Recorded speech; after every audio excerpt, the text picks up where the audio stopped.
Sir చెప్పండి, ఇప్పుడు గ్రామ సభ జరుగుతూ ఉంది ఇంద్రేశంలో. సో అప్లికేషన్లు చాలా మంది గ్రామ పంచాయతీకి అప్లికేషన్ వేయడానికి వస్తున్నారు. మరి ఈ ప్రభుత్వం ప్రజాపాలన పేరుతో 6 గ్యారెంటీలు అదే 420 హామీలు అంటా ఉంది. మరి గత ప్రభుత్వంతో పోల్చుకుంటే ఈ ప్రభుత్వం తీసుకున్నటువంటి నిర్ణయాలు కానీ అప్పుడు రేవంత్ రెడ్డి గారి యొక్క ప్రజా పరిపాలన కానీ ఏ విధంగా అనిపిస్తుంది మీకు? ముఖ్యంగా ఈ ప్రజాపాలన రేషన్ కార్డ్స్ అన్నది గత 10-15 సంవత్సరాలు మన తెలంగాణ వచ్చిన కాడ నుంచి ఇంతవరకు రేషన్ కార్డ్స్ అనేది ఇవ్వలేదు. సో దాదాపు గత ప్రభుత్వంలో వైఎస్ఆర్ రాజశేఖర గారు ఉన్న తర్వాత నుంచి మనకి రేషన్ కార్డ్స్ ఎక్కడ లేవు. సో మన కేసీఆర్ అంటే లాస్ట్ మన తెలంగాణ వచ్చిన కాడ నుంచి ఇంతవరకు రేషన్ కార్డ్స్ ఇవ్వలేదు. మేము మాకు పెళ్ళయి మాకు పిల్లగాళ్ళు వచ్చి అయినా కూడా మా పేరెంట్స్ కూడా రేషన్ కార్డు లేని దాఖలాలు ఉన్నాయి.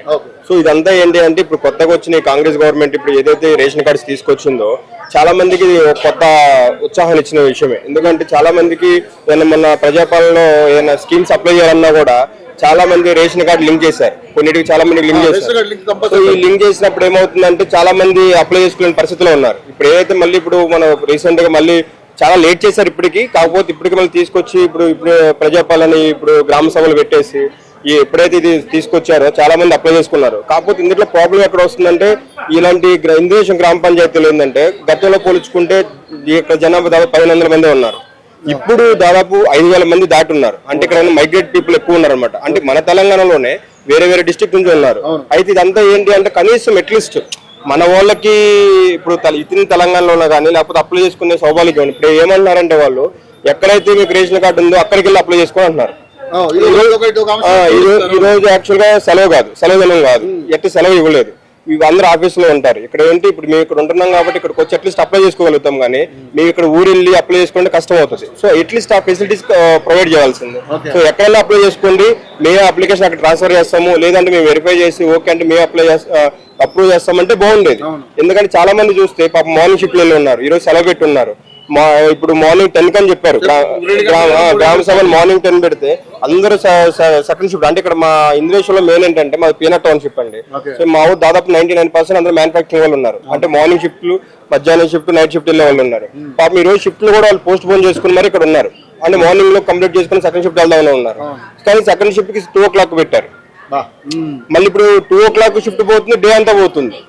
మళ్ళీ ఇక్కడికి వెళ్తే ఇక్కడికి ఏమన్నారు జిరాక్స్ లేవు, అంటే అప్లికేషన్ కాపీస్ లేవు, ఇక్కడ షాప్ క్లోజ్ చేస్తున్నారు.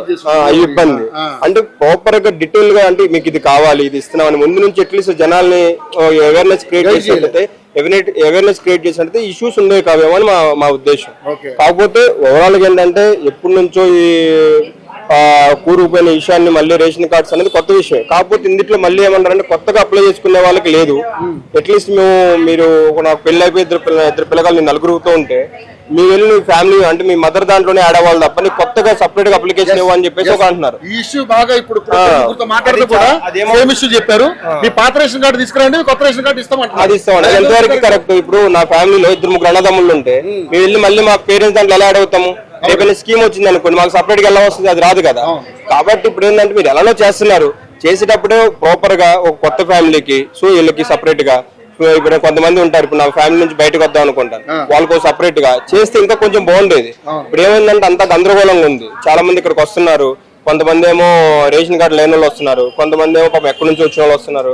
మళ్ళీ ఇప్పుడు మా పేరెంట్స్ దాంట్లో అడిగాలంటే వాళ్ళు ఏంటంటే భయపడిపోతున్నారు, ఏమో మళ్ళీ మా దాంట్లోకి వస్తే మాకు స్కీమ్స్ రావేమో, లేకపోతే మా ఇందిరం ఇల్లు ఉందా, ఇల్లు రాదేమో, బెనిఫిట్స్ కోల్పోతామేమో, లేకపోతే మనకి ఏమన్నా రేపు ఏదన్నా ఈ మా పేరెంట్స్ దాంట్లో ఉంటే ఏమన్నా బెనిఫిట్ అలాంటి కొంత ఒక గందరగోళానికి క్రియేట్ అవుతున్నారు. సో కొంచెం ఏదైనా వాళ్ళు ఇంకొంచెం పారదర్శకంగా లేదు ఎవరికి చేసినా ఎక్కడ చేసినా మేము వస్తామని ఇంకొంచెం డీటెయిల్ గా వస్తే బాగుండేదేమో అని అనుకుంటున్నాను. సో ఓవరాల్ గా అయితే ఓకే ఇప్పుడు మళ్ళీ బాగానే ఉందని అని చెప్పేసి అనుకుంటున్నాం. 6 గ్యారెంటీలు అమలు అవుతాయండి. 6 గ్యారెంటీలు అమలు అవడానికి అదే చెప్తున్నానండి. మేము ఫస్ట్ టైం ప్రజాపాలన అప్లై చేయడానికి మా దగ్గర ఇక్కడ మేము ఉండేది ఎక్కడో ఖమ్మం నుంచి ఇక్కడికి వచ్చాము. మాకు ఇక్కడ ఏవి ఆధార్ కార్డు ఓటర్ ఐడీస్ ఇక్కడ చేంజ్ చేసాము, మళ్ళీ రేషన్ కార్డ్స్ లేవు, అప్పుడు అప్లై చేసుకోలేకపోయాము. సో మాకన్నా కూడా ఇవేవి ఒక మధ్యతరగతి ఫ్యామిలీస్ అంటే బిలో మధ్యతరగతి పని చేసుకోవాలకైనా బెనిఫిట్ అవుతుందేమో అనుకున్నాం. మాకైతే ఇటువంటి ఇంతవరకు అయితే ఇటువంటి అమలు అయితే కాలేదు. కరెంట్ కానీ ఏమి రాలేదు. మేబీ నేను అదే చెప్తున్నాను, ఆ బెనిఫిట్స్ కింద వాళ్ళు స్కీమ్ కింద చెక్ చేసుకుంటే మేము ఎలిజిబుల్ కాదేమో. మేబీ ఆ రేషన్ కార్డ్స్ కానీ అవి మాకేం లేవు కాబట్టి మేము కూడా ఏమి దానికి అంత ఇంపార్టెన్స్ చూపించాం. ఇప్పుడు మనం ఐటీ కట్టి ఉంటే ఇలాంటి వాటికి అన్ని ఎలిజిబుల్స్ కాకపోవచ్చు, కానీ మీరు ఐటీ కట్టే పరిస్థితుల్లో లేరు కదా, మీరంతా చిరు ఉద్యోగులు కదా. చిరు ఉద్యోగులు అదే అన్నాండి, మేబీ ఆ డీటెయిలింగ్ వాళ్ళు కూడా ఇవ్వలేదేమో అనిపిస్తుంది మాకు. కొంచెం ఏదైనా క్లారిటీ మిస్ అవుతుంది. అధికారులు ఇంకా పారదర్శకంగా ఇంకొంచెం మెయిన్ రేషన్ కార్డు మీద ఏంటంటే చాలా గవర్నమెంట్ కి చాలా పాజిటివ్ వస్తుంది. ఎందుకంటే గత ఒక 10-15 సంవత్సరాల నుంచి లేవు ఎక్కడ. సో వాళ్ళు ఇంకొంచెం మీరు ఎన్నాళ్ళు ఏం చేసినా రాబోయేది ఏం చేసినా మాకు పలానా గవర్నమెంట్ లో రేవంత్ రెడ్డి గారు గవర్నమెంట్ లో మళ్ళీ మాకు రేషన్ కార్డ్స్ వచ్చాయని ఒక చిన్న ఉండేది, బాగుండేది. కాకపోతే ఇంకొంచెం అదే చెప్తున్నాను, కొత్త ఫ్యామిలీస్ కానీ సపరేషన్ కానీ టైం తీసుకోండి, అడవుడిగా చేసుకోండి. ఇంకొక 1 వీక్ అయినా 10 డేస్ చేసుకోండి. నేనేమన్నా ఇన్ని రోజులు మీరు పోస్ట్ పోన్ చేసేదా, సెప్టెంబర్ ఆగస్ట్ లో పెట్టాల్సిన వాళ్ళు మళ్ళీ ఫిబ్రవరికి వచ్చారు. మేము కొంచెం ముందుకు వెళ్ళొచ్చు, ఏమవుతుంది ఏం కాదు. చాలా లేట్ అయింది, ఎందుకంటే ఆల్రెడీ ఇప్పుడే ఉద్యోగులను పెట్టి వాళ్ళ పరిపాలన కొనసాగిస్తున్నారు. నేను లేట్ కాదట్లేదు, నేను అంటుంది ఏంటి, లేట్ అయినా కూడా ఇంకొంచెం జనాలకు ఇబ్బంది లేకోకుండా. సో ఇది ఇలా వెళ్తున్నాము, కొత్త అప్లికేషన్ సపరేట్ గా లేదు, ఉన్న అప్లికేషన్ యాడ్ చేస్తున్నాము. సో జనాలందరూ ఇప్పుడు అడిగిన 99% ఇవే చూస్తున్నారు కదా. సో మళ్ళీ మా ఫ్యామిలీలో యాడ్ చేయాలా, లేదు మాకు కొత్తగా అప్లికేషన్ లేదా, లేదు చాలా మంది మైగ్రేట్ పీపుల్ ఉన్నారు, వాళ్ళని కూడా దృష్టిలో పెట్టుకోవాలి కదా. ఇప్పుడు మీరు హైదరాబాద్ సరౌండింగ్స్ చూస్తే అందరూ మైగ్రేట్ పీపుల్ ఉన్నారు.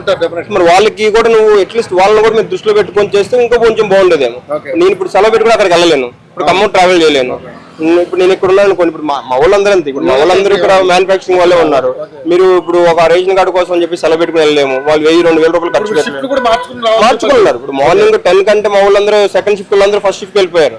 ఇప్పుడు చాలా మంది ఆఫీస్ నుంచి ఫోన్ చేసి మేము ఆఫీస్ లో ఉన్న మా వైఫ్ ని పంపిస్తాం, లేదా మా పిల్లగాళ్ళని పంపిస్తాం, లేదా మీరు కొన్ని అట్లీస్ట్ జిరాక్స్ తీసుకుని మీ కార్డు పెట్టుకోండి, లేదా మీరు రాకపోతే ఏమైనా అయితే అని భయపడుతున్నారు. ఇప్పుడు ఆ సార్ వచ్చేసి ఎక్కడో అక్కడ ఉంటారు, హాస్పిటల్ నుంచి ఇక్కడికి వచ్చేసారు అంటే ఇలాంటి ఉన్నారు కదా. అంటే ఏమవుతుందంటే ప్రాపర్ ఇన్ఫర్మేషన్ పాస్ అయిపోతే జనాలు భయపడిపోతారు. ఎందుకంటే గవర్నమెంట్ కదా, మళ్ళీ మనమే లేకపోతే అవుతుందేమో అని భయపడతారు. అందుకని కొంచెం ఏదైనా టైం తీసుకుని మళ్ళీ దీని మీద ఒకసారి మళ్ళీ ఆలోచించుకొని, ఎందుకంటే చాలా మంచి విషయం. 3 రోజులు పెట్టారు గ్రామ సభలు కూడా, రేపు ఎల్లుండే 24 వరకు పెట్టారు. అదే అనండి, ఇంకొంచెం టైం తీసుకుంటాం. తర్వాత ఇవన్నీ ఒకసారి మళ్ళీ అప్లికేషన్ చెక్ చేసుకొని మళ్ళీ ఇంకొంచెం ఫెసిలిటీ ఒక్కసారి అందుబాటులో మళ్ళీ తీసుకొస్తే బాగుంటది. ఎందుకంటే చాలా మంచి ఇష్యూ కాబట్టి జనాలు కొంచెం ఎక్కువ టైం ఇచ్చినా ప్రాబ్లం లేదు, అది కొంచెం బాగుంటది అనుకో. గత ప్రభుత్వం పోలిస్తే బాగానే ఉందండి, ప్రాబ్లం లేదు.